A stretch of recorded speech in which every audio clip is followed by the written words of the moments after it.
ਧੰਨ ਵਾਹਿਗੁਰੂ ਜੀਓ। ਸ੍ਰੀ ਰਾਗ ਭਗਤ ਕਬੀਰ ਜੀਓ ਕਾ।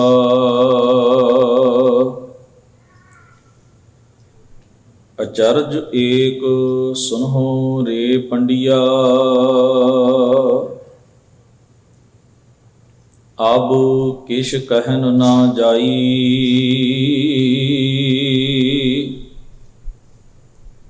ਸੁਰ ਨਰ ਗਣ ਗੰਧਰਵ ਜਿਨ ਮੋਹੇ, ਤ੍ਰਿਭਵਨ ਮੇ ਕੁਲੀ ਲਾਈ। ਰਾਜਾ ਰਾਮ ਅਨਹਦ ਕਿੰਗੁਰੀ ਬਾਜੈ, ਜਾ ਕੀ ਦਿਸ਼ਟ ਨਾਦ ਲਿਵ ਲਾਗੈ। ਰਹਾਉ ਭਾਟੀ ਗਗਨ ਸਿੰਘਿਆ ਅਰ ਚੁੰਗਿਆ, ਕਨਕ ਕਲਸ ਇਕ ਪਾਇਆ।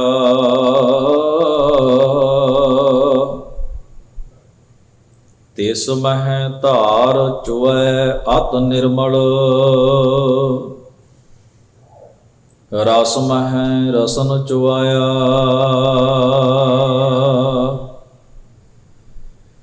ਏਕ ਜੋ ਬਾਤ ਅਨੂਪ ਬਨੀ ਹੈ,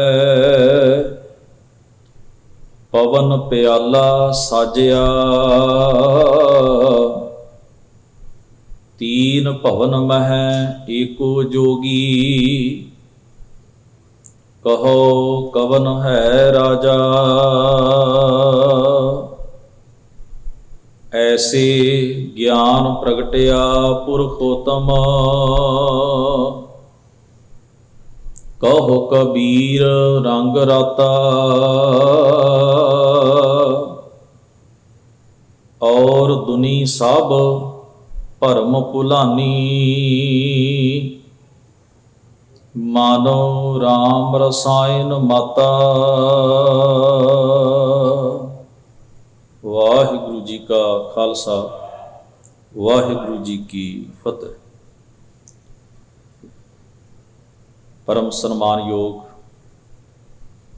ਗੁਰੂ ਸਵਾਰੀ ਸਾਧ ਸੰਗਤ ਜੀਓ,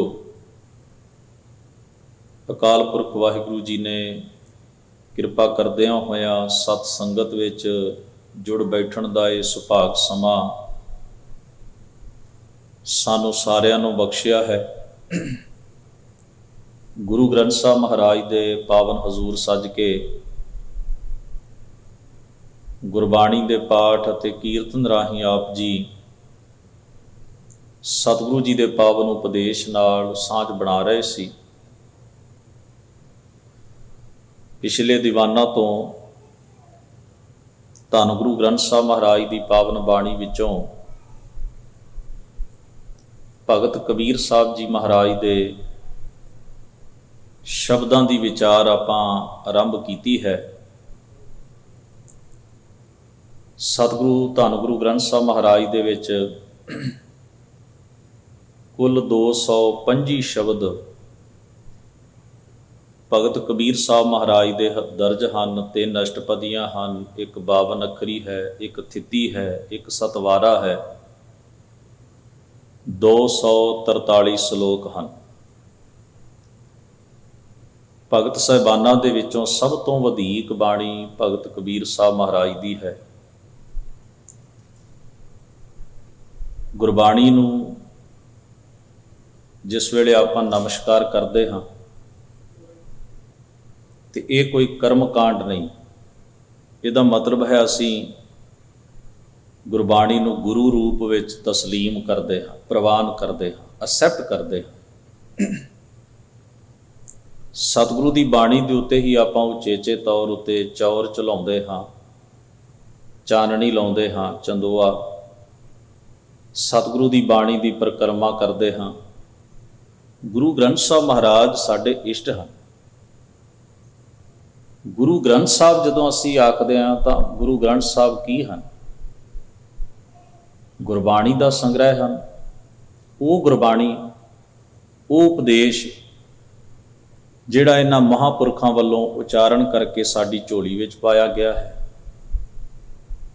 ਜਦੋਂ ਗੁਰਬਾਣੀ ਇੰਨੀ ਇੰਪੋਰਟੈਂਟ ਹੈ ਸਿੱਖ ਵਾਸਤੇ ਵੀ ਅਸੀਂ ਮੱਥਾ ਵੀ ਇਸ ਨੂੰ ਟੇਕਦੇ ਹਾਂ, ਚੌਰ ਵੀ ਇਸ ਉੱਤੇ ਕਰਦੇ ਹਾਂ, ਪਰਿਕਰਮਾ ਵੀ ਇਸ ਦੀ ਕਰਦੇ ਹਾਂ, ਤਾਂ ਸਾਡੇ ਸਭਨਾਂ ਦੇ ਸੋਚਣ ਦਾ ਵਿਸ਼ਾ ਹੈ ਕਿ ਫਿਰ ਬਾਣੀ ਦੀ ਵਿਚਾਰ ਨਾਲ ਸਾਡਾ ਮਨ ਕਿਉਂ ਨਹੀਂ ਲੱਗਦਾ। ਕਦੇ ਅਸੀਂ ਇਹ ਸਵਾਲ ਆਪਣੇ ਆਪ ਤੋਂ ਪੁੱਛਿਆ? ਜੇ ਗੁਰੂ ਗ੍ਰੰਥ ਸਾਹਿਬ ਇੰਨੇ ਇੰਪੋਰਟੈਂਟ ਨੇ, ਗੁਰਬਾਣੀ ਨੂੰ ਅਸੀਂ ਗੁਰੂ ਕਹਿੰਦੇ ਹਾਂ, ਫਿਰ ਜਦੋਂ ਗੁਰਬਾਣੀ ਦੀ ਆਪਾਂ ਵਿਚਾਰ ਕਰਨੀ ਹੁੰਦੀ ਹੈ ਜਾਂ ਗੁਰਬਾਣੀ ਦੀ ਵਿਚਾਰ ਨਾਲ ਆਪਾਂ ਸਾਂਝ ਬਣਾਉਣ ਦਾ ਵਕਤ ਹੁੰਦਾ ਹੈ, ਤੇ ਸਾਡੇ ਅੰਦਰ ਨੂੰ ਬੇਚੈਨੀ ਕਿਉਂ ਹੁੰਦੀ ਹੈ? ਇਹਦਾ ਮਤਲਬ ਹੈ ਕਿ ਅਸੀਂ ਬਾਕੀ ਸਾਰਾ ਕੁਝ ਕਰ ਸਕਦੇ ਹਾਂ, ਪਰ ਗੁਰੂ ਗ੍ਰੰਥ ਸਾਹਿਬ ਮਹਾਰਾਜ ਦੀ ਬਾਣੀ ਦੀ ਵਿਚਾਰ ਜਿਹੜੀ ਹੈ ਜਾਂ ਸਤਿਗੁਰੂ ਦੀ ਬਾਣੀ ਨੂੰ ਪੜ੍ਹਨ ਦਾ ਜਿਹੜਾ ਸਮਾਂ ਹੁੰਦਾ ਹੈ, ਉੱਥੇ ਆ ਕੇ ਸਾਡਾ ਮਨ ਜਿਹੜਾ ਹੈ ਉਹ ਬਾਹਰ ਨੂੰ ਭੱਜਦਾ ਹੈ। ਇਹ ਮੈਂ ਬਚਨ ਇਸ ਕਰਕੇ ਸਾਂਝਾ ਕਰ ਰਿਹਾ ਹਾਂ ਕਿ ਸਤਿਗੁਰੂ ਗੁਰੂ ਗ੍ਰੰਥ ਸਾਹਿਬ ਜੀ ਦੀ ਬਾਣੀ ਦੀ ਵਿਚਾਰ ਵਿੱਚੋਂ ਹੀ ਸਿੱਖੀ ਜੀਵਨ ਨੇ ਪ੍ਰਫੁੱਲਤ ਹੋਣਾ ਹੈ। ਗੁਰੂ ਗ੍ਰੰਥ ਸਾਹਿਬ ਤੋਂ ਬਾਹਰ ਕਿਤੇ ਸਿੱਖੀ ਨਹੀਂ ਹੈ। ਜੇ ਸਿੱਖੀ ਹੈ ਕਿਤੇ ਜਿਹੜੀ ਅਸੀਂ ਜੀਣੀ ਹੈ, ਹੰਡਾਉਣੀ ਹੈ, ਮੰਨਣੀ ਹੈ, ਤਾਂ ਉਹ ਗੁਰੂ ਗ੍ਰੰਥ ਸਾਹਿਬ ਮਹਾਰਾਜ ਦੇ ਵਿੱਚ ਹੈ। ਜਦੋਂ ਭਗਤ ਕਬੀਰ ਸਾਹਿਬ ਮਹਾਰਾਜ ਦੇ ਮੈਂ ਸ਼ਬਦ ਆਰੰਭ ਕਰਨੇ ਸਨ ਤੇ ਮੇਰੇ ਮਨ ਅੰਦਰ ਇੱਕ ਜ਼ੇਰ ਵਿੱਚ ਇੱਕ ਖਿਆਲ ਆ ਰਿਹਾ ਸੀ ਕਿ ਇਸ ਟੌਪਿਕ ਨੂੰ ਇੱਥੇ ਵਿਰਾਮ ਦਿੱਤਾ ਜਾਏ, ਕੋਈ ਹੋਰ ਬਾਣੀ ਆਰੰਭ ਕੀਤੀ ਜਾਏ। ਪਰ ਫਿਰ ਮਨ ਵਿੱਚ ਖਿਆਲ ਆਉਂਦਾ ਹੈ ਕਿ ਕੁਝ ਬਾਣੀਆਂ ਐਸੀਆਂ ਨੇ ਜਿਹੜੀਆਂ ਸੰਗਤ ਵਿੱਚ ਬਹੁਤ ਘੱਟ ਵਿਚਾਰੀਆਂ ਗਈਆਂ ਨੇ, ਕੁਝ ਬਾਣੀਆਂ ਐਸੀਆਂ ਨੇ ਜਿਹੜੀਆਂ ਕਾਫੀ ਵਿਚਾਰੀਆਂ ਗਈਆਂ ਨੇ। ਤੋ ਰੋਜ਼ਾਨਾ ਜਿਹੜੀ ਸੰਗਤ ਸਤਿਗੁਰੂ ਦੇ ਦਰਬਾਰ ਵਿੱਚ ਹਾਜ਼ਰ ਹੁੰਦੀ ਹੈ, ਭਾਵੇਂ ਇੱਕ ਸਰੀਰ ਹੀ ਹੋਵੇ, ਭਾਵੇਂ ਕੋਈ ਵੀ ਨਾ ਹੋਵੇ, ਮੇਰਾ ਪਹਿਲਾ ਨੁਕਤਾ ਇਹ ਹੁੰਦਾ ਵੀ ਜੇ ਕਰਨ ਵਾਲਾ ਸੰਤੁਸ਼ਟ ਨਹੀਂ, ਜਿਹੜੀ ਵਿਚਾਰ ਉਸਨੇ ਕਰਨੀ ਹੈ, ਜੇ ਉਹ ਸੰਤੁਸ਼ਟ ਨਹੀਂ ਹੈ ਤਾਂ ਫਿਰ ਉਹ ਦੂਸਰੇ ਨੂੰ ਵੀ ਸੰਤੁਸ਼ਟ ਨਹੀਂ ਕਰ ਸਕਦਾ। ਵੈਸੇ ਵੀ ਮਹਾਰਾਜ ਦੀ ਬਾਣੀ ਨੇ ਕਿਹਾ, ਬਾਣੀ ਬਿਰਲੋ ਵਿਚਾਰ ਸੀ, ਜੇ ਕੋ ਗੁਰਮੁਖ ਹੋਏ। ਇਹ ਬਾਣੀ ਮਹਾਂਪੁਰਖ ਕੀ ਨਿਜ ਘਰ ਵਾਸਾ ਹੋਏ। ਬਾਣੀ ਨੂੰ ਵਿਚਾਰਨਾ ਥੋੜਾ ਕਠਿਨ ਤੇ ਹੁੰਦਾ ਹੈ, ਸੁਣਨਾ ਵੀ ਕਠਿਨ ਹੁੰਦਾ ਹੈ, ਕਿਉਂਕਿ ਫਿਲੋਸਫੀਕਲ ਵਿਚਾਰ ਨੇ ਨਾ, ਪਰ ਜੀਵਨ ਨੇ ਬਦਲਣਾ ਵੀ ਇਹਨੂੰ ਹੈ। ਜੀਵਨ ਨੂੰ ਇਸੇ ਬਾਣੀ ਨੇ ਹੀ ਤਬਦੀਲ ਕਰਨਾ ਹੈ, ਜੇ ਕਰਨਾ ਹੈ ਤਾਂ। ਦੂਜੀ ਗੱਲ, ਸਤਿਗੁਰੂ ਸੱਚੇ ਪਾਤਸ਼ਾਹ ਦੀ ਬਾਣੀ ਵਿੱਚੋਂ ਹੀ ਬਾਕੀ ਸਾਰਾ ਕੁਝ ਉਪਜਿਆ ਹੈ। ਇਹ ਬਾਣੀ ਜੋ ਜੀਉ ਜਾਣੈ ਤੇ ਸੰਤਰ ਰਵੈ ਹਰ ਨਾਮ। ਇਸ ਵਾਸਤੇ ਜਿਸ ਤਰ੍ਹਾਂ ਦਾ ਆਪ ਸੰਗਤ ਸਹਿਯੋਗ ਬਖਸ਼ੋਗੇ, ਉਸੇ ਤਰ੍ਹਾਂ ਹੀ ਆਪਾਂ ਬਾਣੀ ਦੀ ਵਿਚਾਰ ਕਰਾਂਗੇ, ਕਿਉਂਕਿ ਸਤਿਗੁਰੂ ਮਹਾਰਾਜ ਦੀ ਬਾਣੀ ਨੂੰ ਵਿਚਾਰਦਿਆਂ ਹੋਇਆਂ ਕੁਝ ਨਵੇਂ ਸ਼ਬਦ ਜਦੋਂ ਸਾਡੇ ਸਨਮੁਖ ਹੁੰਦੇ ਨੇ ਤਾਂ ਮਨ ਨੂੰ ਬੜੀ ਹੈਰਾਨੀ ਹੁੰਦੀ ਹੈ ਵੀ ਕਈ ਵਾਰ ਪਾਠ ਕੀਤਾ ਇਹਨਾਂ ਸ਼ਬਦਾਂ ਦਾ, ਪਰ ਇਹਦਾ ਇੰਨਾ ਡੂੰਘਾ ਮਤਲਬ ਹੋਏਗਾ ਜਾਂ ਭਗਤ ਜੀ ਜਾਂ ਗੁਰੂ ਸਾਹਿਬਾਨ ਇੰਨਾ ਆਲਾ ਉਪਦੇਸ਼ ਦੇ ਰਹੇ ਨੇ, ਕਦੇ ਖਿਆਲ ਹੀ ਨਹੀਂ ਕੀਤਾ। ਪਾਠ ਕਰਨਾ ਇੱਕ ਆਪਣੀ ਰਵਾਨਗੀ ਹੁੰਦੀ ਹੈ, ਪਾਠ ਨੂੰ ਵਿਚਾਰਨਾ ਇੱਕ ਵੱਖਰਾ ਮਾਰਗ ਹੁੰਦਾ ਹੈ। ਤੋ ਸਤਿਗੁਰੂ ਮਿਹਰ ਕਰਨੇ। ਦੂਜਾ ਸ਼ਬਦ ਹੈ ਭਗਤ ਕਬੀਰ ਸਾਹਿਬ ਮਹਾਰਾਜ ਦਾ। ਕੁੱਲ 61 ਸ਼ਬਦ ਸਨ ਭਗਤ ਨਾਮਦੇਵ ਸਾਹਿਬ ਮਹਾਰਾਜ ਦੇ, ਔਰ 63 ਦਿਨਾਂ ਦੇ ਵਿੱਚ ਆਪਾਂ ਉਹ ਵਿਚਾਰੇ। 63 ਦਿਨ ਲੱਗੇ ਨੇ ਸਾਨੂੰ, ਇੱਕ ਸ਼ਬਦ ਆਪਾਂ ਜੇ ਛੱਡਿਆ। 63 ਦਿਨਾਂ ਦੇ ਵਿੱਚ ਮਨ ਉਕਤਾ ਗਿਆ ਹੈ। ਜੋ ਮਹਿਸੂਸ ਕੀਤਾ ਜਾਂਦਾ ਹੈ, ਜਦੋਂ ਆਪਾਂ ਪੁੱਛਣ ਲੱਗ ਪੈਂਦੇ ਨੇ ਭਗਤ ਨਾਮਦੇਵ ਸਾਹਿਬ ਦਾ ਕਿੰਨਾ ਹੀ ਦਿਨ ਕੰਮ ਚੱਲੇਗਾ, ਤਾਂ ਇਵੇਂ ਸਮਝ ਲੱਗਦੀ ਵੀ ਅਸੀਂ ਜਾਣਾ ਕਿੱਥੇ ਹੈ। ਤੇ ਮੈਂ ਸੋਚ ਰਿਹਾ ਸਾਂ ਵੀ ਭਗਤ ਕਬੀਰ ਸਾਹਿਬ ਜੀ ਦਾ ਕੰਮ ਤੇ ਉਦੋਂ ਵੀ ਲੰਮਾ ਚੱਲੇਗਾ। 225 ਸ਼ਬਦ ਨੇ, 3 ਅਸ਼ਟਪਦੀਆਂ ਨੇ, ਥਿੱਤੀ ਗੌੜੀ ਹੈ, ਉਹਨਾਂ ਦੀ 52 ਅੱਖਰੀ ਹੈ, 243 ਸ਼ਲੋਕ ਨੇ, ਤੇ ਹੋ ਸਕਦਾ ਕਾਫੀ ਲੰਮਾ ਚੱਲੇ। ਜੇ ਚੱਲਿਆ, ਜੇ ਸਾਡੇ ਕੋਲੋਂ ਵਾਹਿਗੁਰੂ ਨੇ ਹਿੰਮਤ ਬਖਸ਼ੀ ਤਾਂ ਫਿਰ ਉਹ ਕਿਹੜਾ ਟੌਪਿਕ ਹੈ ਜਿਹੜਾ ਸ਼ੁਰੂ ਕੀਤਾ ਜਾਏ, ਉਹ ਕਿਹੜੀ ਵਿਚਾਰ ਹੈ ਜਿਹੜੀ ਸਾਨੂੰ ਕਰਨੀ ਚਾਹੀਦੀ ਹੈ। ਸਤਿਗੁਰੂ ਮਿਹਰ ਕਰੇ, ਗੁਰੂ ਗ੍ਰੰਥ ਸਾਹਿਬ ਮਹਾਰਾਜ ਦਾ ਪਾਵਨ ਉਪਦੇਸ਼ ਸਾਡੇ ਮਨ ਹਿਰਦਿਆਂ ਵਿੱਚ ਵਸੇ। बहुत सारिया सहूलतां ने अज कल। जे गुरबाणी की विचार विच मन ना लगे तो तुसी मीडिया 'च कोई साखी सुन सकते हो। गुरुद्वारे भी बहुत ने, कथा भी बहुत थाई हुंदी है। साडे को बहुत सहूलत है। सतगुरु मेहर करे, शब्द का जो रहाऊ का बंद है। एक बात जो भगत कबीर साहब ने सांझी की है, वो कहते ने एक चर्च की गल तुहाडे नाल सांझी करदा, हैरानी की गल। वो हैरानी जो मेरे जीवन में वापरी है, वो हैरानी की है, किसी पंडिया नाल, पंडिया का मतलब पंडित जी होंदा है, इहदा मतलब है किसी पंडित नाल किसी टॉपिक के उत्ते भगत कबीर साहब जी की गलबात चल रही, संवाद चल रहा। वो संवाद यह है भी वो शायद ऐसा प्राणी है कोई जिहड़ा जोगियां दी एक थ्योरी दे उत्ते, जोगियां दी एक थ्योरी है कि तुसी एक अभ्यास करना है, एक प्रैक्टिस करनी है। उस प्रैक्टिस दे नाल तुहाडी सुरत जिहड़ी है वो रब नाल, परमेश्वर नाल जुड़ जानी। उस प्रैक्टिस दे विच कई कुछ है, बहुत लंबा चौड़ा उहदा विस्तार है, एक्सप्लेनेशन है। उहदे विच एक उन्होंने तरीका लभ्या है नशा करना, जिवें भंग, शराब इत्यादि। एक ऐसा फिरका भी है जोगियां दा जिहड़ा मदरा नूं लाजमी करार दिंदा, मदरा वो विचार नूं भी लाजमी करार दिंदा, मदरा नूं भी दिंदा, मास नूं भी दिंदा। वो मदरा शराब नूं कहंदे ने। शराब नूं पी के तुहाडी सुरत जिहड़ी है वो एकाग्र हो जाती है, जां तुहानूं सहायता मिलती है, हैल्प मिलती है उस अभ्यास दे करन विच जिहड़ा अभ्यास उन्होंने मिथ्या। गुरु ग्रंथ साहब जी की बाणी तुसीं वेखो, कुछ शब्द आउंदे ने जिथे जोगियां नूं कहा गया, जोगियां नूं दस्सिया गया है कि ऐसी शराब नहीं, ऐसी शराब पीओ। उत्थे सतगुरु ने नेक अमल नूं, परमेश्वर वाहिगुरू दे नाम दे नशे नूं ही असल नशा मन्निया। एक वाक आउंदा ना, भौ तेरा भांग खल्लड़ी मेरा चीत, मैं देवाना भया अतीत। ये शब्द जदों आपां पढ़दे हां ते सानूं इहदी समझ जे होवे ते बड़ा सौखा भाव समझ च आउंदा है। खल्लड़ी, खल्लड़ी का मतलब खल्लड़ी मेरा, खल्लड़ी थैली नूं कहंदे ने जिहदे च भंग पा के रखी जाती। महाराज कहंदे हे वाहिगुरू तेरा जिहड़ा अदब है ना, अदब तेरे प्रति जिहड़ी रिस्पैक्ट की भावना है वो ही मेरा नशा है। तो मैं उन्होंने रखदा कित्थे हाँ? अपने चित्त च। किड्डी सोहनी गल है कि जिहड़ी रिस्पैक्ट है वो चित्त च होनी चाहिए है, हिरदे च होनी चाहिए है। बाहरों तो सारी दुनिया अपराधी भी न्यो जाता, बाहरों न्योण का की, आप डर के भी न्यो जाने, मूँह रखण दे मारे भी न्यो जाने। वो जिहड़ी रिस्पैक्ट है ना बाहर की, वो तो प्रोटोकॉल हो, विधान हुंदा।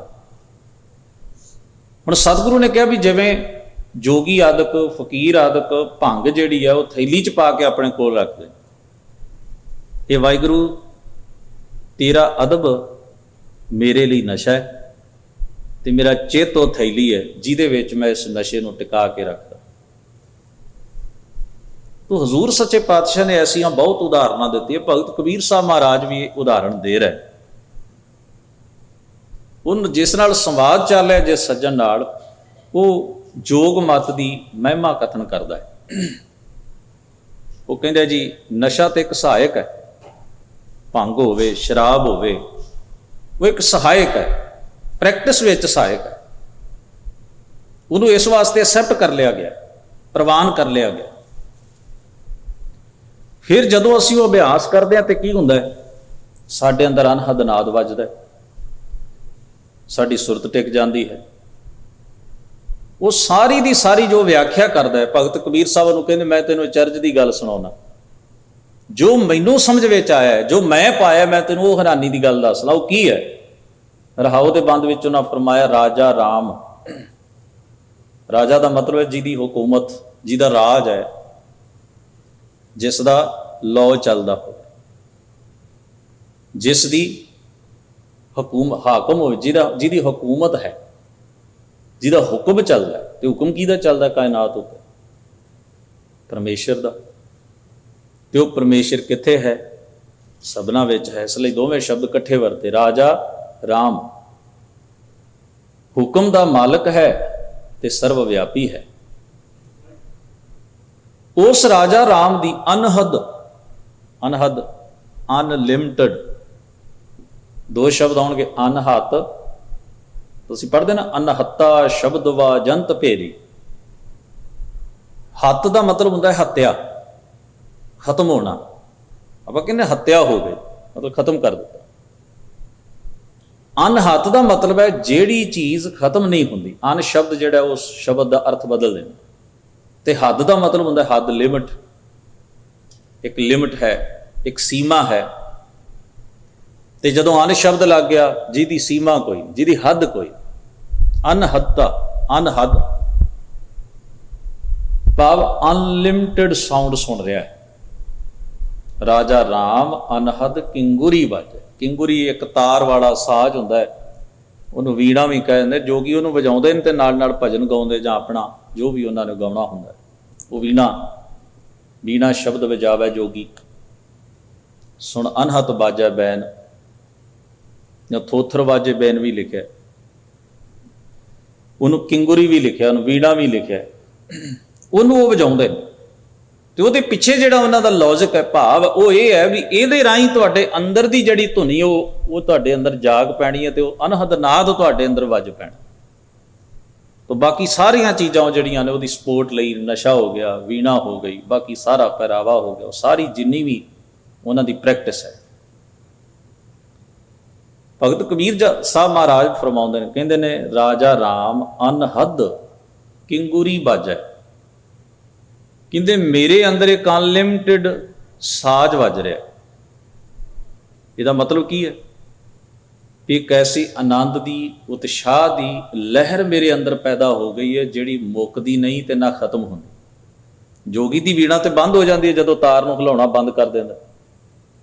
ਮੇਰੇ ਅੰਦਰ ਆਨੰਦ ਦੀ ਵੀਣਾ, ਆਨੰਦ ਦਾ ਸਾਜ਼ ਵੱਜ ਰਿਹਾ, ਆਨੰਦ ਦਾ ਵਾਜਾ ਵੱਜ ਰਿਹਾ। ਭਾਵ ਮੈਂ ਸਦਾ ਹੀ ਅੰਦਰੋਂ ਖੇੜੇ ਵਿੱਚ, ਸਦਾ ਹੀ ਅੰਦਰੋਂ ਆਨੰਦ ਵਿੱਚ ਹਾਂ। ਜੀਵਨ ਦੀ ਸਭ ਤੋਂ ਉੱਚੀ ਅਵਸਥਾ ਜਿਹੜੀ ਹੈ ਉਹਨੂੰ ਗੁਰੂ ਗ੍ਰੰਥ ਸਾਹਿਬ ਨੇ ਆਨੰਦ ਆਖਿਆ। ਆਨੰਦ ਸਭ ਤੋਂ ਉੱਚੀ ਅਵਸਥਾ, ਜਿੱਥੇ ਆਨੰਦ ਹੈ, ਉਤਸ਼ਾਹ ਹੈ, ਚੜ੍ਹਦੀ ਕਲਾ ਹੈ, ਖੇੜਾ ਹੈ, ਉਹ ਅਵਸਥਾ ਜਿਸ ਨੂੰ ਹਜ਼ੂਰ ਕਹਿੰਦੇ ਆਨੰਦ ਸੁਣੋ ਵੱਡ ਭਾਗੀ ਉਹ ਸਗਲ। ਬੰਦਾ ਆਨੰਦ ਚ ਹੈ ਤੇ ਭੁੱਖ ਕੀ ਹੋਏਗੀ? ਤੁਸੀਂ ਸੋਚੋ, ਜੇ ਆਨੰਦ ਚ ਹੈ ਤੇ ਥੋੜ ਕਾਹਦੀ ਹੋਏਗੀ? ਜਦੋਂ ਥੋੜ ਮਹਿਸੂਸ ਨਾ ਹੋਵੇ, ਉਹੀ ਆਨੰਦ ਦੀ ਅਵਸਥਾ ਹੁੰਦੀ। ਜਦੋਂ ਦੁੱਖ ਜਿਹੜਾ ਹੈ ਮਹਿਸੂਸ ਨਾ ਹੋਵੇ, ਉਹ ਆਨੰਦ ਦੀ ਅਵਸਥਾ ਹੈ। ਜਦੋਂ ਕਿਸੇ ਨਾਲ ਰਸ਼ਕ ਨਹੀਂ, ਕਿਸੇ ਨਾਲ ਦਵੈਸ਼ ਨਹੀਂ, ਕਿਸੇ ਐਸੀ ਨਿਵਾੜ ਵਿੱਚ ਮਨ ਉਲਝੀ ਨਹੀਂ ਰਿਹਾ, ਤੇ ਕੀ ਹੋਏਗਾ? ਉਹ ਜਿਹੜਾ ਲੈਵਲ ਹੈ ਉੱਥੇ ਕੀ ਹੈ? ਆਨੰਦ।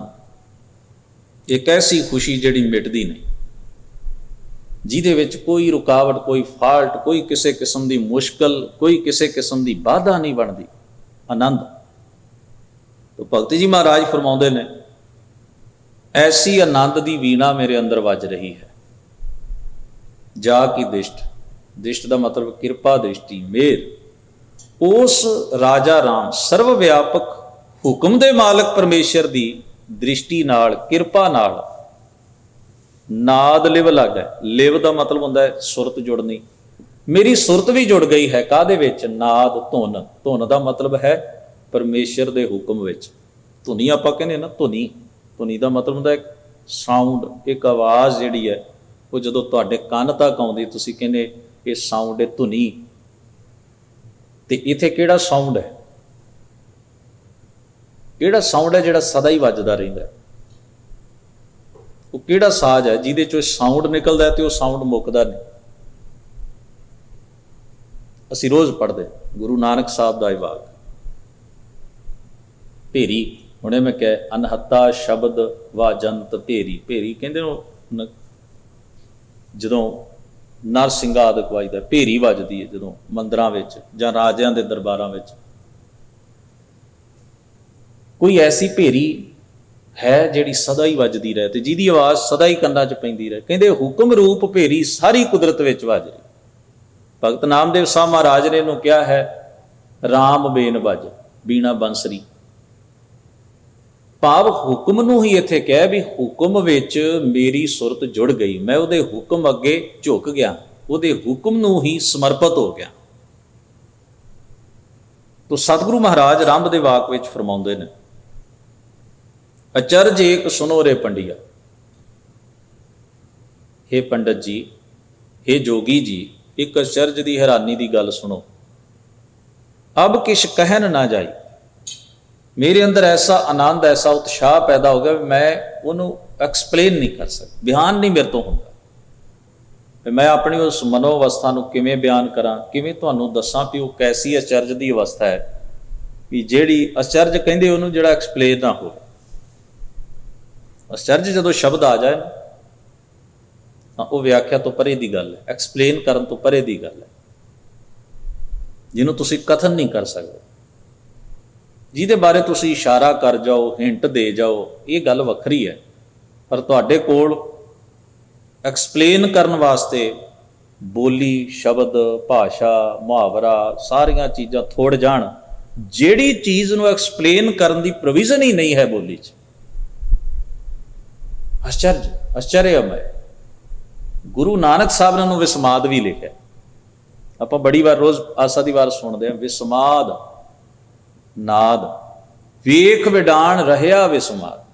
ਵਿਸਮੈ ਬੜਾ ਪਿਆਰਾ ਸ਼ਬਦ ਹੈ।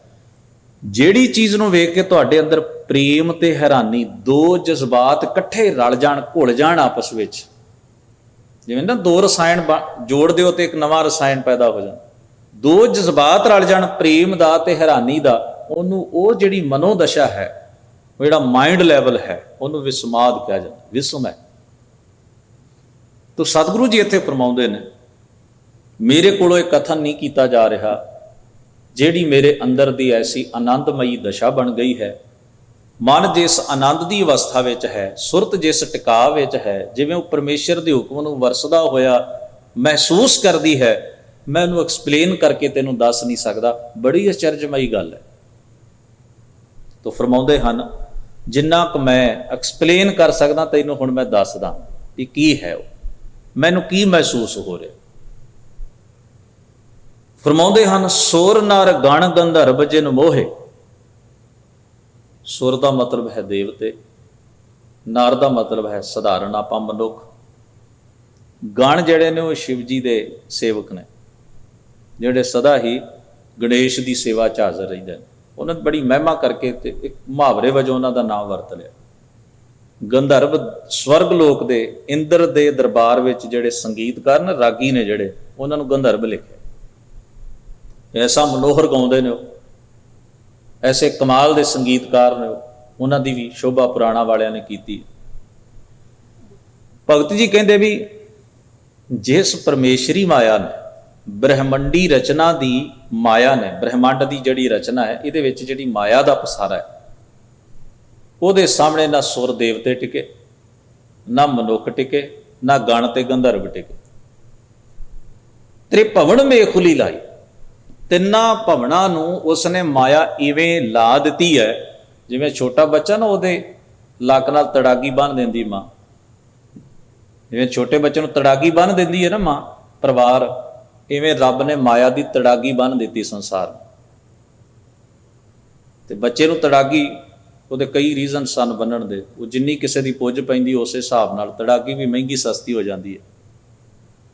ਉਹਦੇ ਨਾਲ ਥੋੜੇ ਜਿਹੇ ਘੁੰਗਰੂ ਲੱਗੇ ਹੁੰਦੇ ਸਨ ਵੀ ਬੱਚਾ ਜਿਹੜਾ ਹੈ, ਉਹਦਾ ਮੇਨ ਕਾਰਨ ਕਈ ਹੋ ਸਕਦੇ ਨੇ। ਇੱਕ ਤਾਂ ਬੱਚੇ ਦੇ ਆਕਾਰ ਦਾ ਵਧਣਾ ਵੀ ਉਹਦੇ ਨਾਲ ਜੁੜਿਆ ਹੁੰਦਾ ਸੀ, ਇਹਦਾ ਸਰੀਰ ਵੱਡਾ ਹੋ ਰਿਹਾ ਜਾਂ ਨਿੱਕੇ ਦਾ ਫੈਲਾਅ ਹੋ ਰਿਹਾ ਸਰੀਰ ਦਾ, ਤੇ ਥੋੜੇ ਜਿਹੇ ਘੁੰਗਰੂ ਉਹਦੇ ਨਾਲ ਬੰਨ੍ਹ ਦੇਣ। ਉਹ ਬੱਚੇ ਨੇ ਜਿੱਧਰ ਨੂੰ ਜਾਣਾ ਪਤਾ ਲੱਗ ਜਾਣਾ ਵੀ ਅੰਦਰ ਵੜ ਗਿਆ ਰਿੜ ਕੇ, ਬਾਹਰ ਚਲਾ ਗਿਆ ਰਿੜ ਕੇ। ਉਹ ਮਾਂ ਘਰ ਦੇ ਕੰਮਕਾਰ ਕਰਦਿਆਂ ਉਹਦੀ ਆਵਾਜ਼ ਸੁਣਦੀ ਰਹਿੰਦੀ ਸੀ ਵੀ ਬੱਚੇ ਦੀ ਤੜਾਗੀ ਦੇ ਘੁੰਗਰੂ ਖੜਕਦੇ ਨੇ ਤੇ ਬੱਚਾ ਕਿਹੜੇ ਪਾਸੇ ਹੈ। ਇਸੇ ਤਰ੍ਹਾਂ ਜਿਹੜੀ ਮਾਇਆ ਦੀ ਤੜਾਗੀ ਹੈ ਨਾ, ਉਹਦੀ ਆਵਾਜ਼ ਤੋਂ ਵੀ ਪਤਾ ਲੱਗ ਜਾਂਦਾ ਵੀ ਬੰਦਾ ਕਿਹੜੀ ਅਵਸਥਾ 'ਚ ਖੇਡ ਰਿਹਾ, ਕ੍ਰੋਧ ਦੀ ਅਵਸਥਾ 'ਚ ਖੇਡ ਰਿਹਾ ਹੈ, ਕਾਮ ਦੀ ਅਵਸਥਾ 'ਚ ਖੇਡ ਰਿਹਾ। ਉਹ ਜਿਹੜਾ ਤੜਾਗੀ ਦੇ ਘੁੰਗਰੂ ਦੱਸ ਹੀ ਦਿੰਦੇ ਨੇ ਵੀ ਬੱਚਾ ਅੰਦਰ ਵੜ ਗਿਆ ਕਿ ਬਾਹਰ ਚਲਾ ਗਿਆ। ਹੰਕਾਰ 'ਚੋਂ ਕਹਿ ਰਿਹਾ कि ਇਹਦੇ ਅੰਦਰ ਭੇਦਭਾਵ ਦੀ ਗੱਲ ਹੈ। ਉਹ ਬੰਦੇ ਦਾ ਵਿਹਾਰ ਹੀ ਉਹ ਤੜਾਗੀ ਦੇ ਘੁੰਗਰੂ ਨੇ ਜਿਹੜੇ ਖੜਕ ਜਾਂਦੇ ਨੇ, ਸਾਨੂੰ ਪਤਾ ਲੱਗ ਜਾਂਦਾ ਬੰਦਾ ਇੱਥੇ ਖੜਾ। ਇਨਸਾਨ ਐਸ ਮਨੋ ਅਵਸਥਾ ਵਿੱਚ ਐਸ ਔਗਣ ਦਾ ਮੋਹਿਆ ਗਿਆ, ਐਸ ਔਗਣ ਨੇ ਇਸ ਨੂੰ ਗਰਾਸ ਲਿਆ। ਕੈਸਾ ਪਿਆਰਾ ਸ਼ਬਦ ਹੈ। ਭਗਤ ਜੀ ਫਰਮਾਉਂਦੇ ਨੇ ਤਿੰਨਾਂ ਭਾਵਨਾ ਨੂੰ ਉਹਨ ਮਾਇਆ ਦੀ ਤੜਾਗੀ ਬੰਨ੍ਹ ਦਿੱਤੀ ਹੈ। ਇਸ ਮਾਇਆ ਦੇ ਪ੍ਰਭਾਵ ਤੋਂ ਕੋਈ ਨਹੀਂ ਬਚਾ, ਨਾ ਦੇਵਤੇ ਬਚੇ ਨਾ ਮਨੁੱਖ ਬਚੇ। ਇੱਥੋਂ ਤੱਕ ਵੀ ਹਜ਼ੂਰ ਨੇ ਬਾਣੀ ਚ ਕਿਹਾ ਹੈ, ਜਿਨ ਮੋਹੇ ਬ੍ਰਹਮੰਡ ਖੰਡ ਤਾਹੂ ਮੈਂ ਪਾਉ। ਬ੍ਰਹਮੰਡ ਖੰਡ ਸਾਰੀ ਮੋਲ ਹੈ। ਇੱਕ ਜਗ੍ਹਾ ਤੇ ਤਾਂ ਹਜ਼ੂਰ ਨੇ ਇਦੋਂ ਵੀ ਵੱਧ ਕੇ ਇੱਕ ਸ਼ਬਦ ਵਰਤਿਆ। ਹਰ ਸ਼ਬਦ ਹੀ ਮਹਾਰਾਜ ਦਾ ਉੱਤਮ ਹੈ। ਕਹਿੰਦੇ ਨੇ ਜੇ ਜਗ ਇਸ਼ਨਾਨ, ਜਗ ਇਸ਼ਨਾਨ ਤਾਪ ਥਾਨ ਖੰਡੇ ਕਿਆ ਇਹ ਜੰਤ ਵਿਚਾਰ। ਇਹਨੇ ਤਾਂ ਤੀਰਥਾਂ ਨੂੰ ਨਹੀਂ ਛੱਡਿਆ। ਧਰਮ ਸਥਾਨਾਂ ਤੇ ਚਲੇ ਜਾਓ, ਕੀ ਸ਼ੋਰ ਹੈ ਜੀ ਉੱਥੇ। ਹਉਮੈ, ਹੰਕਾਰ, ਈਰਖਾ, ਦਵੈਸ਼, ਝਗੜੇ, ਇਹੋ ਕੁਝ ਹੀ ਹਨ। ਆਪਾਂ ਜਦੋਂ ਇਹ ਚੀਜ਼ਾਂ ਵੇਖਦੇ ਹਾਂ ਤਾਂ ਹਜ਼ੂਰ ਦਾ ਇਹ ਬਚਨ ਸਾਨੂੰ ਧਿਆਨ 'ਚ ਰੱਖਣ। ਜਗ ਇਸ਼ਨਾਨ, ਇਸ਼ਨਾਨ ਤੀਰਥ, ਤਾਪ ਥਾਨ, ਤਪਸਵੀਆਂ ਦੇ ਥਾਂ ਵੀ ਇਹਨੇ ਨਹੀਂ ਛੱਡੇ, ਜਿਨ੍ਹਾਂ ਦਾ ਮਨੋਰਥ ਹੀ ਅਸੀਂ ਮਾਇਆ ਤੋਂ ਮੁਕਤ ਹੋਣਾ। ਕਿਆ ਇਹ ਜੰਤ ਵਿਚਾਰ। ਹਜ਼ੂਰ ਮਹਾਰਾਜ ਫਰਮਾਉਂਦੇ ਹਨ, ਇੱਕ ਤਾਂ ਮੈਨੂੰ ਇਹ ਸਮਝ ਆ ਗਈ ਵੀ ਮਾਇਆ ਜਿਹੜੀ ਉਹ ਕਿਵੇਂ ਸਾਰੇ ਜਗਤ ਨੂੰ ਗ੍ਰਸੀ ਬੈਠੀ ਹੈ, ਉਹਦਾ ਪ੍ਰਭਾਵ ਕਿੰਨਾ ਵਿਆਪਕ ਹੈ। ਤੇ ਜਦੋਂ ਤੁਹਾਨੂੰ ਪਤਾ ਲੱਗ ਜਾਏ ਨਾ ਵੀ ਉਹ ਕਿਵੇਂ ਵਾਪਰ ਰਹੀ ਹੈ ਚੀਜ਼, ਤੁਸੀਂ ਉਹਦੇ ਤੋਂ ਅਵੇਅਰ ਹੋਣੇ ਸ਼ੁਰੂ ਹੋ ਜਾਂਦੇ ਹੋ। ਇਸ ਵਾਸਤੇ ਉਹ ਕਹਿੰਦੇ ਨੇ ਮੈਨੂੰ ਇੱਕ ਤਾਂ ਇਹ ਚੇਤਨਾ ਮੇਰੇ ਅੰਦਰ ਆ ਗਈ, ਅਵੇਅਰਨੈਸ ਆ ਗਈ ਹੈ ਵੀ ਇਹ ਕਿਵੇਂ ਗ੍ਰਸ ਰਹੀ ਸਾਰੇ ਸੰਸਾਰ ਨੂੰ, ਇਹਨੇ ਕਿਵੇਂ ਆਪਣੇ ਜਾਲ ਵਿੱਚ ਫਸਾਇਆ ਹੋਇਆ। ਫਿਰ ਦੂਜੀ ਉਹ ਕਹਿੰਦੇ ਨੇ ਇੱਕ ਚਰਚ ਦੀ ਅਗਲੀ ਗੱਲ ਸੁਣੋ। ਭਾਠੀ ਗਗਨ ਸਿੰਘਿਆ ਰਚੁੰਗਿਆ ਕਨਕ ਕਲਸ਼ ਇਕ ਪਾਇਆ। ਇਹ ਜਿਹੜੀ ਉਦਾਹਰਨ ਹੈ ਨਾ ਇਸ ਬੰਦ ਵਿੱਚ, ਇਹ ਹੈ ਵੀ ਜੋਗੀ ਸ਼ਰਾਬ ਕੱਢਦੇ ਸਨ, ਜਿੰਨਾ ਪੀਣੀ ਉਹਨਾਂ ਕੱਢਣੀ ਵੀ। ਅੱਜ ਵਰਗੇ ਲੀਕਰ ਸਟੋਰ ਨਹੀਂ ਸਨ। ਹੁਣ ਤਾਂ ਦੁਨੀਆ ਵੀ ਕਹਿ ਨਹੀਂ ਭਾਈ ਸਾਹਿਬ ਲੀਕਰ ਸਟੋਰ ਲਿਆ ਅਰਦਾਸ ਕਰ ਦਿਓ। ਇਹ ਵੀ ਧਰਮ ਸੰਕਟ ਹੈ। ਲੀਕਰ ਸਟੋਰ ਦੀ ਵੀ ਅਰਦਾਸ ਤਾਂ ਕਈ ਜਗ੍ਹਾ ਐਸਾ ਵੀ ਹੋਇਆ, ਮੀਡੀਆ ਛੇਤੀ ਗੱਲ ਫੈਲ ਜਾਂਦੀ ਹੈ ਕਿ ਉਹ ਜਿਹੜੀ ਉਹ ਹੁੰਦੀ ਹੈ ਵਾਲ ਕੱਟਣ ਵਾਲੀ ਦੁਕਾਨ, ਉਹਦੀ ਵੀ ਭਾਈ ਸਾਹਿਬ ਕੋਲੋਂ ਅਰਦਾਸ ਕਰਾ ਗਏ। ਤੇ ਕਿਸੇ ਪਿੰਡ ਵਿੱਚ ਇਹ ਵੀ ਹੋਇਆ ਵੀ ਉਹਨਾਂ ਕਿਹਾ ਅਨਾਊਂਸਮੈਂਟ ਕਰ ਦਿਓ ਜੀ ਅਸੀਂ ਬਿਊਟੀ ਪਾਰਲਰ ਖੋਲਿਆ। ਤੇ ਭਾਈ ਸਾਹਿਬ ਹੁਣ ਸਵੇਰੇ ਸ਼ਾਮ ਇਹ ਵੀ ਅਰਦਾਸ ਕਰਦੇ ਸਨ ਕਿ ਸਿੱਖਾਂ ਨੂੰ ਕੇਸ ਦਾਨ ਬਖਸ਼ੋ, ਤੇ ਉਹਨਾਂ ਨੇ ਸ਼ਾਮੀ ਅਨਾਊਂਸਮੈਂਟ ਵੀ ਕਰ ਦਿੱਤੀ। ਪਿੰਡ ਦਾ ਮਸਲਾ ਹੈ ਕਿ ਫਲਾਨਾ ਸਿੰਘ ਦੇ ਪਰਿਵਾਰ ਨੇ ਬਿਊਟੀ ਪਾਰਲਰ ਖੋਲਿਆ, ਵੱਧ ਤੋਂ ਵੱਧ ਲਾਭ ਉਠਾਓ। ਸਵੇਰੇ ਸ਼ਾਮ ਕੇਸਦਾਨ ਮੰਗਣਾ ਤੇ ਨਾਲੇ ਵੀ ਲਾਭ ਉਠਾਓ। ਬਚਿਆ ਕੀ? ਮਹਾਰਾਜ ਨੂੰ ਆਖੀ ਜਾਣਾ ਕੇਸਦਾਨ ਬਖਸ਼ੋ, ਦੁਨੀਆ ਨੂੰ ਆਖੀ ਜਾਣਾ ਬਿਊਟੀ ਪਾਰਲਰ ਚਲ ਜਾਓ। ਤੇ ਵਿੱਚ ਕੱਢਣ ਪਾਉਣ ਨੂੰ ਰਹਿ ਕੀ ਗਿਆ? ਉਹ ਜਿਹੜੀ ਚੀਜ਼ ਹੈ ਕਿ ਅਸੀਂ ਸਤਿਗੁਰੂ ਸੱਚੇ ਪਾਤਸ਼ਾਹ ਮਹਾਰਾਜ ਨੇ ਜਿਹੜਾ ਇੱਥੇ ਉਦਾਹਰਣ ਵਰਤੀ ਹੈ, ਉਹ ਜੋਗੀ ਸ਼ਰਾਬ ਕੱਢਦੇ ਸਨ ਤੇ ਉਹਦਾ ਇੱਕ ਮੈਥਡ ਹੈ, ਇੱਕ ਪ੍ਰੋਸੈਸ ਹੈ, ਉਹਦੀ ਇੱਕ ਜੁਗਤ ਹੈ। ਕੋਈ ਵੀ ਚੀਜ਼ ਤੁਸੀਂ ਬਣਾਉਂਦੇ ਆ ਉਹਦੀ ਜੁਗਤ ਹੀ ਹੈ ਨਾ। ਭੋਜਨ ਤਿਆਰ ਕਰਦੇ ਆ ਉਹਦਾ ਵੀ ਇੱਕ ਮੈਥਡ ਹੈ, ਕਿੰਨੀ ਮਾਤਰਾ 'ਚ ਕਿਹੜੀ ਚੀਜ਼ ਪੈਣੀ ਹੈ। ਸ਼ਰਾਬ ਵੀ ਜਿਹੜਾ ਨਸ਼ਾ ਵੀ ਬਣਨਾ ਉਹ ਵੀ ਇੱਕ ਪ੍ਰੋਸੈਸ 'ਚੋਂ ਹੀ ਬਣਨਾ, ਉਹਦੀ ਵੀ ਇੱਕ ਜੁਗਤ ਹੀ ਹੋਏਗੀ। ਹੁਣ ਸਤਿਗੁਰੂ ਨੇ ਬਾਣੀ 'ਚ ਲਿਖਿਆ ਗੁੜ ਕਰ ਗਿਆਨ ਧਿਆਨ ਕਰ ਧਾਵੈ ਭਉ ਪਾਠੀ ਮਨ ਧਾਰਾ। ਤੋ ਸਤਿਗੁਰੂ ਸੱਚੇ ਪਾਤਸ਼ਾਹ ਨੇ ਉਹਦਾ ਵੀ ਉਦਾਹਰਣ ਦਿੱਤੀ ਹੈ ਬਾਣੀ 'ਚ, ਉਦਾਹਰਣ, ਕਿਉਂਕਿ ਆਮ ਚੀਜ਼ ਹੈ ਨਾ ਸਮਾਜ ਦੀ ਹੈ। ਤੋ ਸਤਿਗੁਰੂ ਸੱਚੇ ਪਾਤਸ਼ਾਹ ਤੇ ਉਦਾਹਰਣ ਦਿੰਦੇ। ਭਾਠੀ ਗਗਨ, ਭੱਠੀ ਹੁੰਦੀ ਹੈ, ਭੱਠੀ ਦੇ ਵਿੱਚ ਭਾਂਡਾ, ਉੱਤੇ ਭਾਂਡਾ ਪਾਇਆ ਜਾਂਦਾ, ਉਹਦੇ 'ਚੋਂ ਦੋ ਨਾਲੀਆਂ ਕੱਢੀਆਂ ਜਾਂਦੀਆਂ ਨੇ। ਇੱਕ ਨਾਲੀ ਰਾਹੀਂ ਜਿਹੜੀ ਸ਼ਰਾਬ ਹੈ ਉਹ ਤੁਪਕਾ ਤੁਪਕਾ ਜਿਹੜੀ ਹੈ ਬੂੰਦ ਬੂੰਦ ਉਹ ਭਾਂਡੇ 'ਚ ਪੈਂਦੀ ਹੈ। ਇੱਕ ਪਾਸੋਂ ਉਹ ਪਾਣੀ ਲੈਂਦਾ ਜਾਂ ਹਵਾ, ਇਸ ਤਰ੍ਹਾਂ ਕਰਕੇ ਕੁਝ ਹੈ। ਫਿਰ ਉਹ ਜਿਹੜੇ ਭਾਂਡੇ 'ਚ ਪੈਂਦੀ ਹੈ, ਭਾਂਡੇ 'ਚੋਂ ਫਿਰ ਉਹ ਠੰਡੀ ਕਰਕੇ ਤੇ ਪਿਆਲਿਆਂ 'ਚ ਪਾ ਕੇ ਲੋਕ ਪੀਂਦੇ ਸਨ। ਉਹ ਤਿੰਨੇ ਚਾਰੇ ਉਦਾਹਰਨਾਂ ਜਿਹੜੀਆਂ ਨੇ ਦੋ ਬੰਦ 'ਚ ਦੇ ਦਿੱਤੀਆਂ। ਕਹਿੰਦੇ ਮੇਰਾ ਜਿਹੜਾ ਦਿਮਾਗ, ਜਿਹੜੀ ਮੇਰੀ ਸੁਰਤ ਹੈ ਨਾ, ਮੇਰੀ ਜਿਹੜੀ ਸੁਰਤ ਹੈ ਉਹ ਭੱਠੀ ਹੈ, ਉਹ ਭੱਠੀ ਹੈ। ਭਾਠੀ ਗਗਨ ਸਿੰਘਿਆ ਰਚੁੰਗਿਆ। ਹੁਣ ਵੇਖੋ ਸ਼ਬਦ ਗਿੰਗਾ ਸ਼ਬਦ ਜਿਹਦੀ ਸਭ ਤੋਂ ਵੱਧ ਪ੍ਰੋਬਲਮ ਸਾਨੂੰ ਬੋਲਣ 'ਚ ਆਉਂਦੀ ਪੰਜਾਬੀ ਦੀ, ਗਿੰਗਾ। ਮੈਂ ਅੱਗੇ ਵੀ ਬੱਚਿਆਂ ਨਾਲ ਸਾਂਝ ਪਾਉਂਦਿਆਂ ਕਿਹਾ ਸੀ, ਗਿੰਗਾ ਤੇ ਗਿੰਗਾ ਦੋਵੇਂ ਸ਼ਬਦਾਂ ਦਾ ਸਾਊਂਡ ਹੀ ਅੰਗਰੇਜ਼ੀ 'ਚ ਹੈ ਨਹੀਂ। ਉੱਧਰ 26 ਨੇ, ਇੱਧਰ 35 ਨੇ। ਤੁਸੀਂ ਆਪੇ ਅੰਦਾਜ਼ਾ ਲਾ ਲਓ ਕਿੰਨੇ ਸਾਊਂਡ ਵੱਧ ਨੇ 26 ਤੋਂ 35 ਤੱਕ। 35 ਅੱਖਰੀ ਆਪਾਂ ਕਹਿੰਦੇ ਗਿੰਗਾ ਤੇ ਗਿੰਗਾ। ਤੋ ਇੱਥੇ ਸ਼ਬਦ ਹੈ ਗਿੰਗਾ, ਸਿੰਘਿਆ ਸੁੰਘਣਾ, ਕੋਈ ਚੀਜ਼ ਅਸੈਪਟ ਕਰਨੀ, ਛੱਡਣੀ, ਕਿਮਾ ਕਰਨਾ, ਛੱਡਣੀ ਚੀਜ਼, ਤਿਆਗਣੀ। ਇੱਕ ਚੀਜ਼ ਹੁੰਦੀ ਹੈ ਤਿਆਗਣੀ ਤੇ ਇੱਕ ਹੁੰਦੀ ਚੁੰਘਿਆ, ਗ੍ਰਹਿਣ ਕਰਨੀ। ਜਿਵੇਂ ਬੱਚਾ ਦੁੱਧ ਚੁੰਘਦਾ, ਗ੍ਰਹਿਣ ਕਰਨਾ। ਹੁਣ ਉੱਥੇ ਕੀ ਹੁੰਦਾ ਵੀ ਜ਼ਾਇਆ ਚੀਜ਼ ਜਿਹੜੀ ਆ ਉਹ ਸ਼ਰਾਬ ਦੇ ਮੱਟ ਚੋਂ, ਭੱਠੀ ਤੋਂ ਜਿਹੜਾ ਭਾਂਡਾ ਪਾਏ, ਜ਼ਾਇਆ ਚੀਜ਼ ਬਾਹਰ ਨਿਕਲਦੀ, ਜਿਹਨੂੰ ਲਾਹਣ ਕਹਿੰਦੇ, ਲਾਹਣ। ਤੇ ਇੱਕ ਨਿਕਲਦੀ ਹੈ ਸ਼ਰਾਬ। ਸ਼ਰਾਬ ਸਾਂਭਣ ਵਾਲੀ ਚੀਜ਼ ਆ ਤੇ ਲਾਹਣ ਡੋਲਣ ਵਾਲੀ ਚੀਜ਼ ਆ। ਦੋਵੇਂ ਚੀਜ਼ਾਂ ਹੀ ਨਾ। ਜ਼ਾਇਆ ਚੀਜ਼ ਉਹਦੇ ਚੋਂ ਬਾਹਰ ਚਲੀ ਜਾਣੀ ਹੈ, ਤੇ ਜਿਹੜੀ ਚੀਜ਼ ਉਹਨਾਂ ਨੇ ਕੱਢਣਾ, ਸੱਤ ਕੱਢਣਾ ਹੈ, ਜਿਹਨੂੰ ਸ਼ਰਾਬ ਕਹਿੰਦੇ ਸਨ, ਉਹ ਨਾਲੀ ਰਾਹੀਂ ਭਾਂਡੇ 'ਚ ਪੈ ਜਾਣੀ, ਮੱਟ 'ਚ ਪੈ ਜਾਣੀ। ਆਖਦੇ ਨੇ ਮੇਰੀ ਸੁਰਤ ਜਿਹੜੀ ਉਹ ਭੱਠੀ ਹੈ, ਤੇ ਜਿਹੜੀ ਲਾਹਣ ਹੈ, ਜਿਹੜੀ ਭੈੜੀ ਚੀਜ਼ ਹੈ, ਜਿਹੜੀ ਗਲਤ ਚੀਜ਼, ਭਾਵ ਜਿਹੜੇ ਔਗਣ ਨੇ, ਮੰਦੀਆਂ ਵਾਸ਼ਨਾਵਾਂ ਨੇ, ਉਹ ਮੈਂ ਬਾਹਰ ਕੱਢ ਰਿਹਾ, ਤੇ ਗੁਣ ਜਿਹੜੇ ਉਹ ਮੈਂ ਗ੍ਰਹਿਣ ਕਰ ਰਿਹਾ। ਫਿਰ ਸਮਝੀਏ ਸੁਰਤ ਭੱਠੀ ਹੈ, ਔਗਣਾਂ ਦਾ ਮੈਂ ਤਿਆਗ ਕਰ ਰਿਹਾ ਹਾਂ ਤੇ ਗੁਣ ਮੈਂ ਗ੍ਰਹਿਣ ਕਰ ਰਿਹਾ। ਚੰਗਿਆਈ ਮੈਂ ਧਾਰਨ ਕਰ ਰਿਹਾ ਹਾਂ ਤੇ ਬੁਰਿਆਈ ਨੂੰ ਹੌਲੀ ਹੌਲੀ ਆਪਣੇ ਜੀਵਨ ਚੋਂ ਬਾਹਰ ਕੱਢ ਰਿਹਾ। ਤੇ ਜਿਹੜੀ ਚੀਜ਼ ਮੇਰੇ ਅੰਦਰ ਗੁਣ ਜਿਹੜੇ ਨੇ, ਜਿਹੜੀ ਚੰਗਿਆਈ ਹੈ, ਜਿਹੜਾ ਧਰਮ ਹੈ, ਜਿਹੜਾ ਸੱਚ ਹੈ, ਉਹ ਜਿਹੜਾ ਮੇਰੇ ਅੰਦਰ ਪੈਦਾ ਹੋ ਰਿਹਾ, ਉਹਦੀ ਮਾਤਰਾ ਵੱਧ ਰਹੀ ਹੈ। ਜਿਹੜੀ ਚੀਜ਼ ਮੈਂ ਕੱਢਣੀ ਚਾਹੁੰਦਾ ਸੁਰਤ ਦੀ ਭੱਠੀ ਚੋਂ। ਕਨਕ ਕਲਸ਼ ਇੱਕ ਪਾਇਆ, ਹਿਰਦਾ ਜਿਹੜਾ ਹੈ ਨਾ ਮੇਰਾ, ਉਹ ਮੱਟ ਹੈ, ਸੋਨੇ ਦਾ ਕੀਮਤੀ ਸ਼ੁੱਧ ਸਰੂਪ ਮੱਟ, ਜਿਹਦੇ ਵਿੱਚ ਸ਼ਰਾਬ ਚੋ ਰਹੀ ਹੈ। ਤਿਸ ਮੈਂ ਧਾਰ ਚੋਐ ਅਤ ਨਿਰਮਲ, ਨਾਮ ਰੂਪੀ ਜਿਹੜੀ ਅੰਮ੍ਰਿਤ ਦੀ ਧਾਰ ਮੇਰੇ ਹਿਰਦੇ ਵਿੱਚ ਪੈ ਰਹੀ ਹੈ। ਰਸ ਮੈਂ ਰਸਨ ਚੁਆਇਆ, ਸਾਰੇ ਰਸਾਂ ਤੋਂ ਕੀਮਤੀ ਰਸ, ਜਿਸ ਨੂੰ ਬਾਣੀ ਚ ਲਿਖਿਆ ਨਾ, ਜੇ ਰਸ ਬਿਸਰ ਗਏ ਰਸ। ਬਾਕੀ ਸਾਰੇ ਚਸਕੇ ਜਿਹੜੇ ਨੇ ਹੁਣ ਫਿੱਕੇ ਲੱਗ। ਤੋ ਅੱਗੇ ਫਰਮਾਉਂਦੇ ਹਨ, ਏਕ ਜੋ ਬਾਤ ਅਨੂਪ ਸੁਣੀ ਹੈ ਬਣੀ ਹੈ। ਇੱਕ ਬੜੀ ਅਨੁਪਮ, ਅਨੂਪ ਸ਼ਬਦ ਜਦੋਂ ਆਉਂਦਾ ਨਾ, ਇਹਦਾ ਮਤਲਬ ਅਨੁਪਮ। ਜੈਸਾ ਤੂੰ ਤੈਸਾ ਤੂੰ ਹੀ, ਕਿਆ ਉਪਮ। ਉਪਮਾ ਦਾ ਮਤਲਬ ਹੁੰਦਾ ਕਿਸੇ ਚੀਜ਼ ਨੂੰ ਦੂਜੀ ਚੀਜ਼ ਨਾਲ ਕੰਪੇਅਰ ਕਰਕੇ ਉਹਦੀ ਵਡਿਆਈ ਕਰਨ।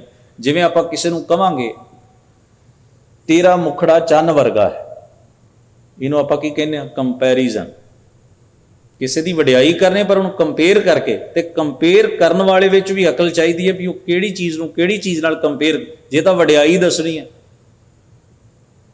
ਇੱਕ ਹੁੰਦਾ ਉਪਮਾ ਕਰਨੀ, ਉਪਮਾ ਦੇ ਰੂਪ ਵਿੱਚ ਕੰਪੈਰੀਜ਼ਨ ਕਰਨਾ। ਇੱਕ ਹੁੰਦਾ ਕਿਸੇ ਦੀ ਹੱਤਕ ਕਰਨ ਲਈ, ਜਿਵੇਂ ਆਪਾਂ ਕੋਈ ਭਾਰ ਚੁੱਕੇ ਤੇ ਉਹਨੂੰ ਆਪਾਂ ਕਹੀ ਵੀ ਥੋੜਾ ਚੁੱਕ, ਤੇ ਜੇ ਉਹ ਹਟੇ ਨਾ ਤੇ ਆਪਾਂ ਉਹਨੂੰ ਕਹਿੰਦੇ ਕਿਉਂ ਗਧੇ ਵਾਂਗੂ ਆਪਣੇ ਆਪ ਨੂੰ ਹੁਣ ਇਹ ਵੀ ਕੰਪੇਅਰ ਕਰਨਾ ਹੀ ਆ, ਪਰ ਇਹਦੇ ਪਿੱਛੇ ਕੋਈ ਸ਼ੋਭਾ ਕਰਨ ਵਾਲੀ ਭਾਵਨਾ ਨਹੀਂ ਹੁੰਦੀ, ਇਹਦੇ ਲਈ ਅਗਲੇ ਨੂੰ ਟਾਰਗੇਟ ਕਰਨ ਵਾਲੀ ਗੱਲ ਹੁੰਦੀ। ਤਾਂ ਫਰਮਾਉਂਦੇ ਹਨ, ਇੱਕ ਬੜੀ ਅਨੂਪ ਗੱਲ ਬਣੀ, ਅਨੁਪਮ, ਜਿਹਦੀ ਉਪਮਾ ਨਹੀਂ ਕੀਤੀ ਜਾ, ਜਿਹਨੂੰ ਮੈਂ ਕਿਸੇ ਚੀਜ਼ ਨਾਲ ਕੰਪੇਅਰ ਕਰਕੇ ਨਹੀਂ ਤੈਨੂੰ ਦੱਸ ਸਕਦਾ ਵੀ ਕਿਵੇਂ ਹੈ। ਪਵਨ ਪਿਆਲਾ ਸਾਜਿਆ, ਤੇ ਜਿਹੜੇ ਸਾਹ ਨੇ ਨਾ ਮੇਰੇ, ਉਹ ਪਿਆਲਾ ਹੈ ਜਿਹਦੇ ਵਿੱਚ ਮੈਂ ਪਾ ਕੇ ਇਹ ਨਾਮ ਅੰਮ੍ਰਿਤ ਪੀਣਾ। ਹਰ ਸਾਹ ਨਾਲ ਮੈਂ ਉਹਨੂੰ ਚੇਤੇ ਕਰਦਾ। ਤੀਨ ਭਵਨ ਮੈਂ ਇੱਕੋ ਜੋਗੀ, ਤਿੰਨਾਂ ਭਵਨਾਂ ਸਾਰੀ ਕਾਇਨਾਤ ਵਿੱਚ ਇੱਕੋ ਹੀ ਨਿਰਲੇਪ ਜੋਗੀ ਹੈ, ਜੋ ਮਾਇਆ 'ਚ ਗ੍ਰਸਤ ਨਹੀਂ ਹੈ। ਕਹੋ ਕਵਨ ਹੈ ਰਾਜਾ, ਕਹੋ ਆਖ ਮਨੋ ਦੱਸ, ਉਹਦੇ ਬਰਾਬਰ ਕੋਈ ਰਾਜਾ ਹੈ, ਉਹਦੇ ਬਰਾਬਰ ਕੋਈ ਹਸਤੀ ਹੈ ਜਿਹਦਾ ਹੁਕਮ ਚੱਲਦਾ ਹੋਵੇ ਕਾਇਨਾਤ ਉੱਤੇ। ਫਿਰ ਫਰਮਾਉਂਦੇ, ਐਸੇ ਗਿਆਨ ਪ੍ਰਗਟਿਆ ਪੁਰਖੋਤਮ। ਇਸ ਤਰ੍ਹਾਂ ਦਾ ਆ ਜਿਹੜਾ ਉੱਪਰ ਦੱਸਿਆ ਸਾਰਾ ਪ੍ਰੋਸੈਸ, ਇਸ ਤਰ੍ਹਾਂ ਦਾ ਆਤਮਿਕ ਗਿਆਨ ਮੇਰੇ ਅੰਦਰ ਪੁਰਖੋਤਮ, ਉੱਤਮ ਪੁਰਖ, ਸਭ ਤੋਂ ਸ੍ਰੇਸ਼ਟ ਪਰਮੇਸ਼ਰ ਦਾ ਗਿਆਨ, ਸੋਝੀ, ਉਸ ਪਰਮੇਸ਼ਰ ਵਾਹਿਗੁਰੂ ਦੀ ਸੋਝੀ ਇਸ ਤਰ੍ਹਾਂ ਦੀ ਮੇਰੇ ਅੰਦਰ ਪੈਦਾ ਹੋ ਗਈ ਹੈ। ਕਹੋ ਕਬੀਰ ਰੰਗ ਰਾਤਾ, ਹੇ ਕਬੀਰ ਆਖ ਮੇਰਾ ਮਨ, ਮੇਰਾ ਜੀਵਨ, ਮੇਰਾ ਹਿਰਦਾ ਪਰਮੇਸ਼ਰ ਦੇ ਪ੍ਰੇਮ ਵਿੱਚ ਰਤਿਆ ਗਿਆ। ਔਰ ਦੁਨੀ ਸਭ ਭਰਮ ਭੁਲਾਨੀ। ਬਾਕੀ ਸਾਰੀ ਦੁਨੀਆ ਭਰਮਾਂ 'ਚ ਭੁੱਲੀ ਹੋਈ ਹੈ, ਅਗਿਆਨਤਾ ਦਾ ਭਾਰ ਢੋ ਰਹੀ ਹੈ। ਮਨ ਰਾਮ ਰਸਾਇਣ ਮਾਤਾ, ਮੇਰਾ ਮਨ ਜਿਹੜਾ ਉਹ ਸਭ ਤੋਂ ਸ਼੍ਰੋਮਣੀ ਰਸ, ਸਭ ਤੋਂ ਆਲਾ ਦਰਜੇ ਦੇ ਆਨੰਦ ਵਿੱਚ, ਸਵਾਦ ਵਿੱਚ ਮਗਨ ਹੋ ਗਿਆ। ਸਾਹਿਬ ਕਿਰਪਾ ਕਰਨ, ਸ਼ਬਦ ਦਾ ਉਪਦੇਸ਼ ਸਾਡੇ ਮਨ ਹਿਰਦੇ ਵਿੱਚ ਵਸੇ। ਮਹਾਰਾਜ ਹੋਈਆਂ ਭੁੱਲਾਂ ਚੁੱਕਾਂ ਦੀ ਖਿਮਾ ਬਖਸ਼ਿਸ਼ ਕਰਨ। ਸਭਨਾਂ ਦਾ ਧੰਨਵਾਦ। ਅਦਬ ਸਹਿਤ ਗੁਰੂ ਫਤਿਹ ਨਾਲ ਸਾਂਝ ਬਣਾਓ। ਵਾਹਿਗੁਰੂ ਜੀ ਕਾ ਖਾਲਸਾ, ਵਾਹਿਗੁਰੂ ਜੀ ਕੀ ਫਤਿਹ।